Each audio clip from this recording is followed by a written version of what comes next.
Here is Van Dieman's Apricot. This is a kind of pale orange, as an apricot is. I do prefer my oranges to be bright, almost to the point of obnoxious.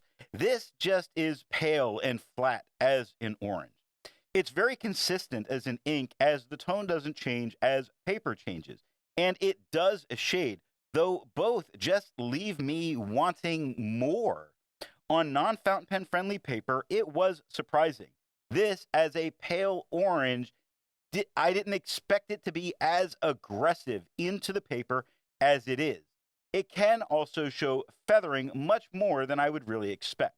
Now, I said this ink makes me want more, but not necessarily more of this ink, more out of this ink.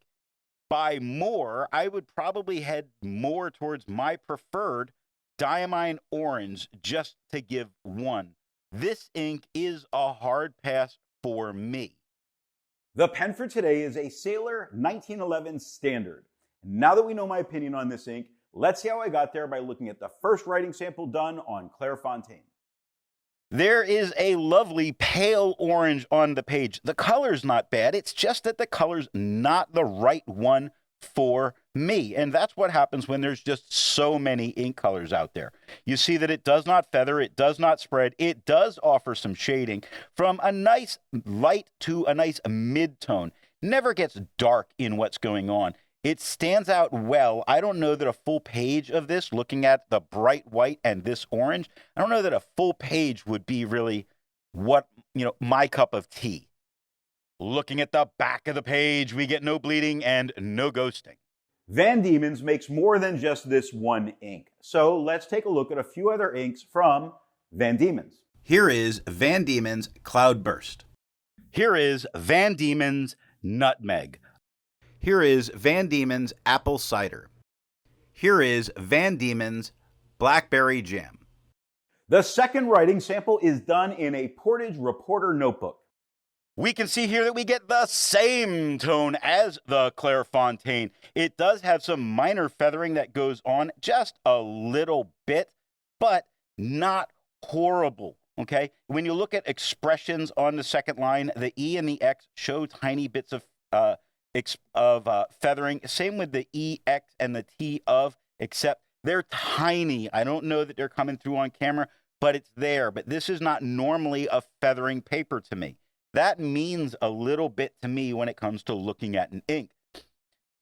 It does have a minor bit of spread. Again, not a problem this paper normally has, but it is there. Not horribly. I think you could use it.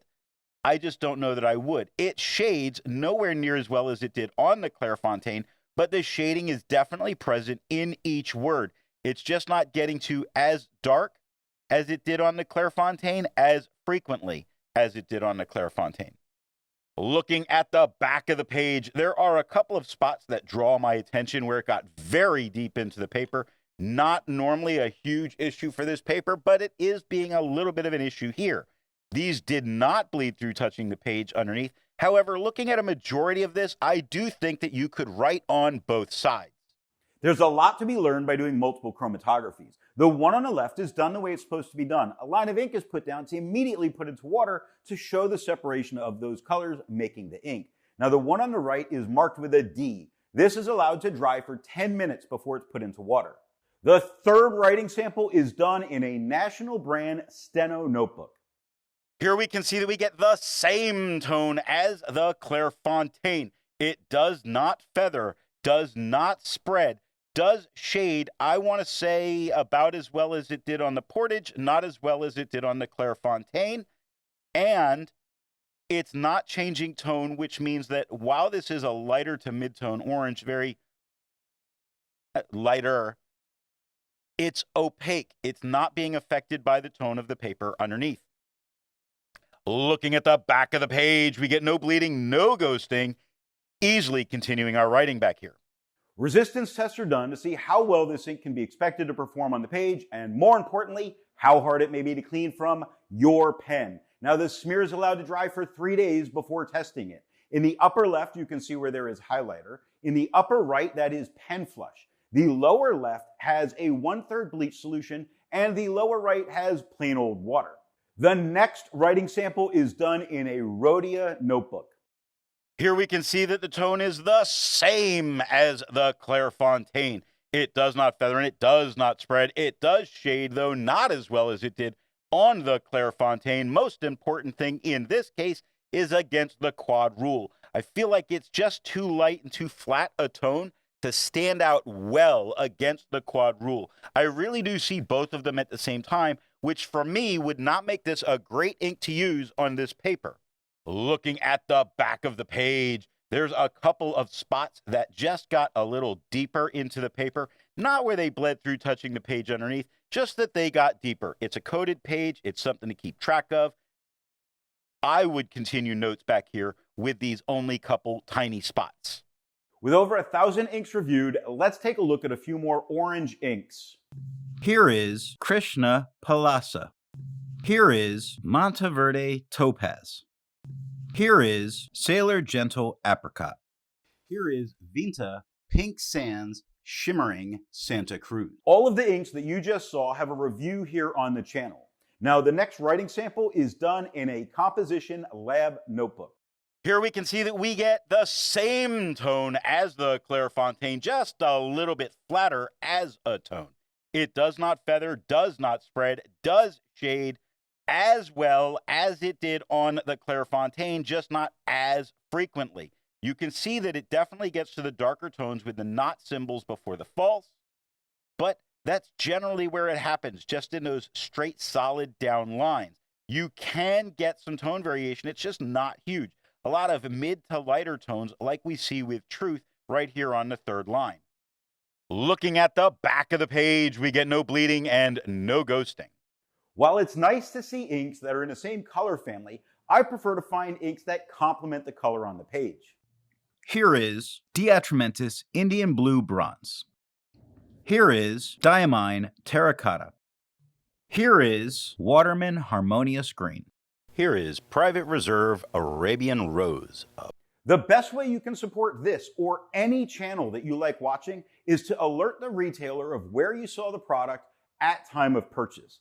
Now, the last writing sample is done on 20-pound copy paper.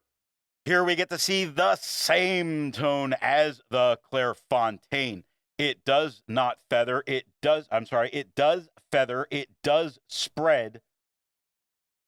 The feather's not huge and out of control. It's small and consistent in what's going on. In the darker areas of the shading, because it does shade some, as it gets darker, the tiny feathers get a little bit larger. And it's mostly because of how light this ink is that many of them aren't showing up as a big deal. It's the spread that's going on that's a little bit more to me. There's quite a bit of spread happening with this ink. I probably would not use this ink on this paper. Looking at the back of the page, there's a whole lot of getting very, very deep into the paper. Never bleeding through touching the page underneath, but this amount means I could not write with this ink on both sides of this paper. So what nib and pen do I think are going to give the best writing experience with this ink? The Sailor Standard 1911 has a medium flow music nib and gives a consistent tone and some shading, yet was just lacking for me. Now off camera, I went for a gusher of a fine nib to darken it, and it did darken. So I had a darker shading, but it was still just too dull and orange for me. This is a tough choice. And it isn't like this is a bad ink and belongs in that Create Mortal Enemies pen.